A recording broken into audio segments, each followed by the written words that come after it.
Magazine.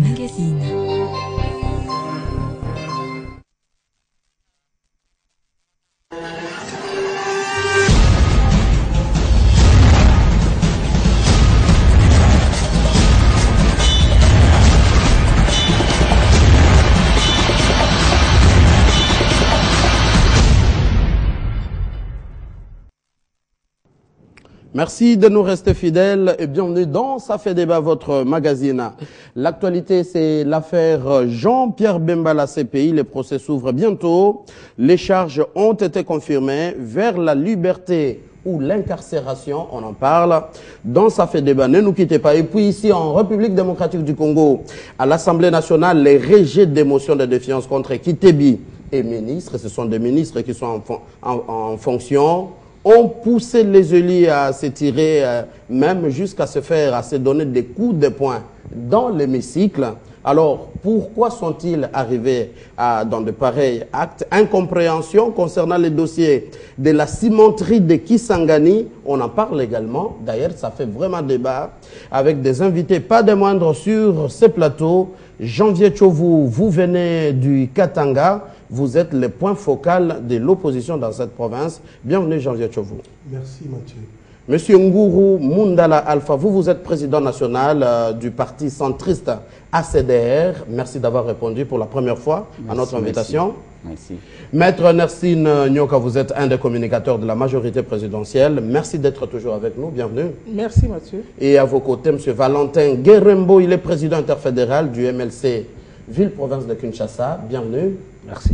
D'ailleurs, vous venez à Delahaye, à la CPI, il y a 3 jours, l'affaire Jean-Pierre Bemba, les procès s'ouvrent, les charges ont été confirmées. Votre réaction d'abord en tant que cadre du MLC, vous venez d'être avec le vice-président, le sénateur Jean-Pierre Bemba. Merci pour la question, mais je vais rectifier parce que nous avons 2 affaires là-bas. Exact. L'affaire principale est terminée. On l'a terminée hier. Les juges ont au minimum 60 jours pour rendre le verdict.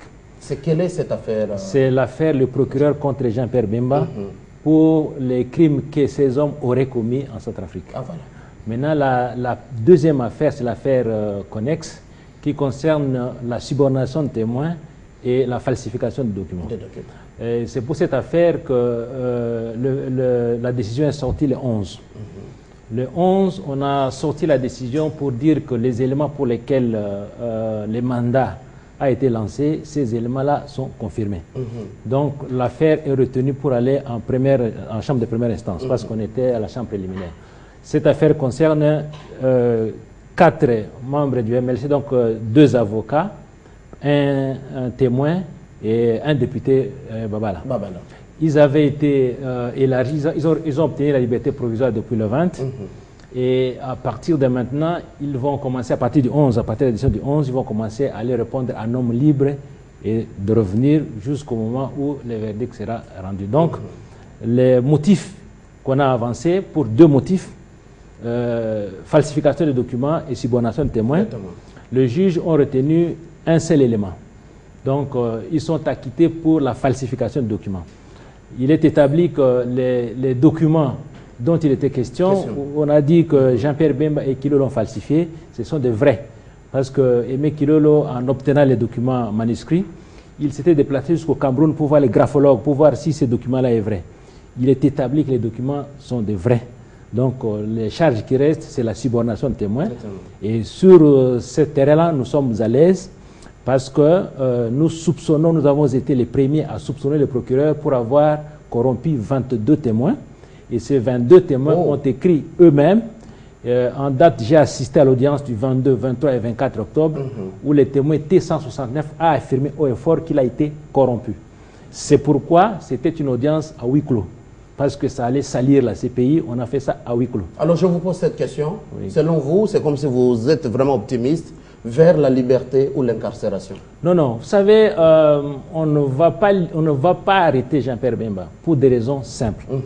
Le procureur a allégué que Jean-Pierre Bemba commandait ses hommes à partir de là où il était.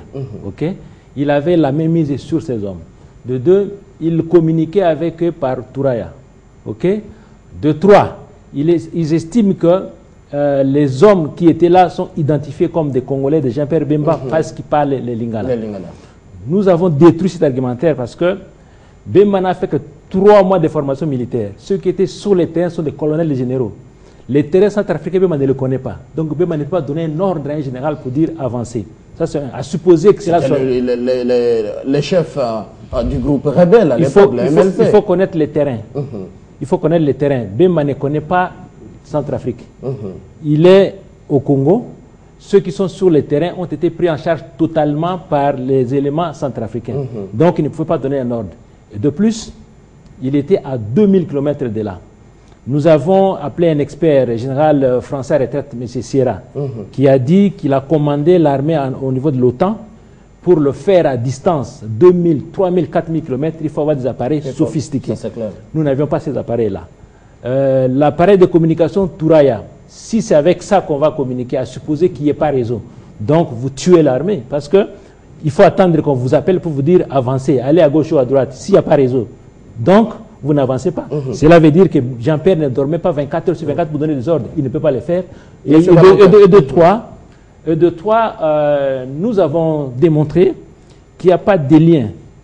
Des liens entre Jean-Pierre Bemba et ces éléments. Il faut qu'il y ait une communication interceptée par le procureur pour dire en telle date, Bemba a appelé le colonel tel, lui a dit allez piller dans cette maison, violez-moi cette femme. Tant que ce n'est pas prouvé. Ce n'est pas prouvé. Alors, donc on est en avance. On va revenir à vous tout à l'heure après les réactions des autres. Monsieur Ngourou Mandala, vous êtes président d'un parti national, ACDR, vous êtes centriste. Pensez-vous que Jean-Pierre Bemba, lui aussi d'ailleurs président national du MLC, pour s'en sortir, idem? Moi, je vais d'abord me baser sur 2 éléments importants qu'il vient de dire tout de suite là. Militairement, commander à 2000 km, comme il a dit, c'est d'abord impossible. Et de 2, on a appelé les troupes de Bemba pour secourir une armée qui existait déjà. Et s'il faut commander sur le terrain, il faut d'abord bien maîtriser le terrain.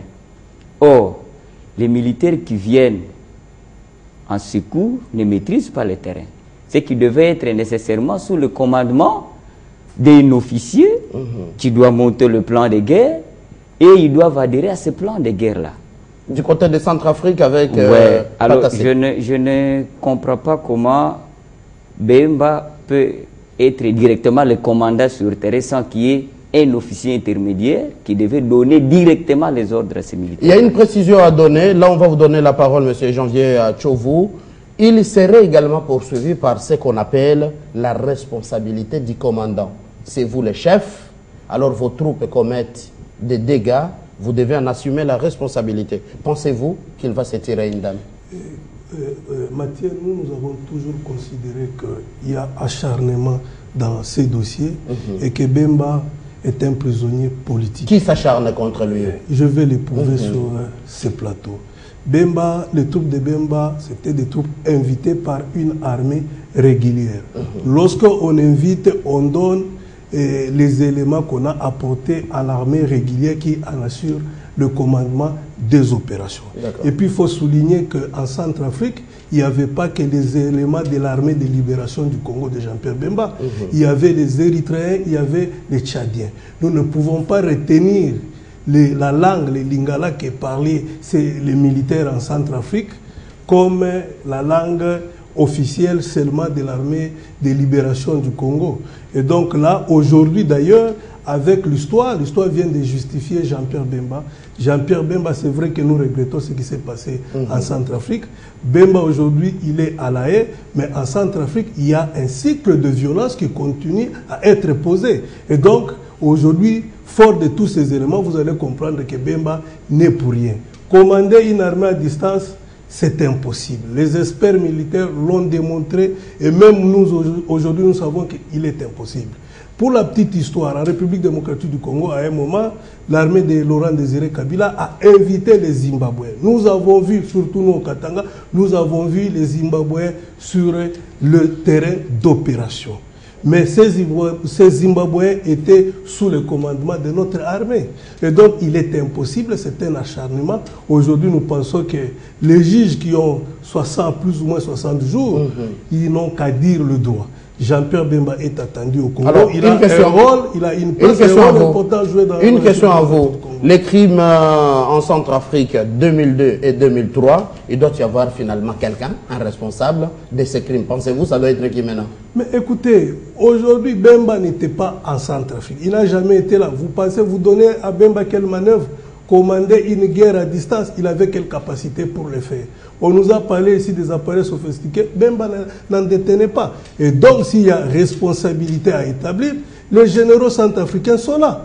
C'est auprès des officiels du gouvernement centrafricain qu'il faut chercher le commanditaire. Bemba, c'est un acharnement, c'est un prisonnier politique et les Congolais attendent le retour imminent de Jean-Pierre Bemba. Ça d'accord. Maître Nancy Nyoka, comme communicateur de l'AMP, également analyste, il devra y avoir un responsable de ces crimes commis en République centrafricaine. Bemba, pensez-vous qu'il va s'en tirer comme ça? Là, Mathieu, je vais donner mon point de vue en tant que juriste, en tant qu'avocat, pas en tant que communicateur de la majorité présidentielle. Je suis un technicien de droit et donc je vais pouvoir donner mon avis, mon humble avis sur ça. Mathieu, il y a un problème. Moi, je dirais c'est un dossier à double vitesse. Lorsque les amis parlent d'un dossier politique, peut-être que nous pouvons leur donner raison que c'est un dossier politique. Parce que, d'une part, il y a la Centrafrique elle-même qui doit pouvoir intervenir dans ce procès. Le président Félix Patassé, qui à l'époque avait fait appel à Bemba, est déjà décédé. Mais c'est l'État centrafricain qui devait pouvoir aussi être à la barre. Ça, c'est un premier élément. Un second élément, nous, dans le droit, de manière générale, nous disons ce que Jean-Pierre Bemba fait en envoyant ces militaires sur terrain, c'est ce que nous appelons en droit la responsabilité du maître et des commettants. Sinon, la responsabilité des maîtres et ses préposés. Donc, il va falloir maintenant établir réellement la responsabilité. Qu'on nous dise tant qu'il n'y aura pas de preuves, qu'on nous dise qu'il n'y avait pas des appareils sophistiqués, mais pourquoi avoir envoyé? C'est sous votre ordre que ces troupes sont parties. Mais et encore, il y a un autre problème. Il a envoyé, les troupes sont parties, mais ces troupes ont été demandées par, à l'époque, un homme politique, un président de la République. Et donc, il y a, je dirais, il y a à boire et à manger. Dans pareil cas, nous disons souvent, nous en droit, c'est l'intime conviction des juges qui va pouvoir primer. Parce qu'en matière pénale, il n'y a pas que, comme l'on dit, des preuves qui sont des preuves palpables ou de... Nous appelons même de commencement de preuves. Celles-là aussi, elles sont prises en compte. Et donc, moi, en tant que juriste, j'estime quand même que c'est un dossier difficile. C'est un dossier difficile. Encore plus difficile dans la mesure où il y a un deuxième dossier annexe qui est celui des députés Babala qui a été prise, qui a aussi été cité là-dedans. Il y a les avocats. Donc, les 4 qui ont comparu pour subordination des témoins et falsification des documents, de preuves. Là aussi, il y a problème. Parce que la CPI, même si c'est encore au niveau de la chambre préliminaire, mais on confirme quand même les charges. Ne fût-ce qu'une charge a été confirmée. Oui. Il va répondre tout à l'heure. Une charge a été confirmée. Parce que pour que le procès commence, c'est qu'il y a eu des charges confirmées. Voilà. Ça, c'est les droits. Non, pas confirmées. Nous disons, nous, qu'ils sont présumés innocents jusqu'à preuve du contraire. C'est pour cela que je fais intervenir la notion de... Ils sont encore devant la chambre préliminaire. Et donc, ces dossiers-là, qui viennent se greffer sur le dossier principal, posent quand même problème. Mais il est déjà heureux de savoir que pour ce qui est des falsifications des documents, apparemment l'élément a été écarté, mais la subordination des témoins, il va encore falloir le prouver. Ça, et si c'est vrai que le procureur Bensouda a aussi mis la main à la pâte, je dirais que c'est un dossier complexe. On revient à l'interfédéral MLC Kinshasa, M. Guerembo, de la responsabilité du commandant. Bemba devra en répondre. Non, vous savez, nous sommes en droit international, il faut bien lire les statuts de Rome. D'abord, j'ai rectifié ce que madame a dit. Le dossier a déjà quitté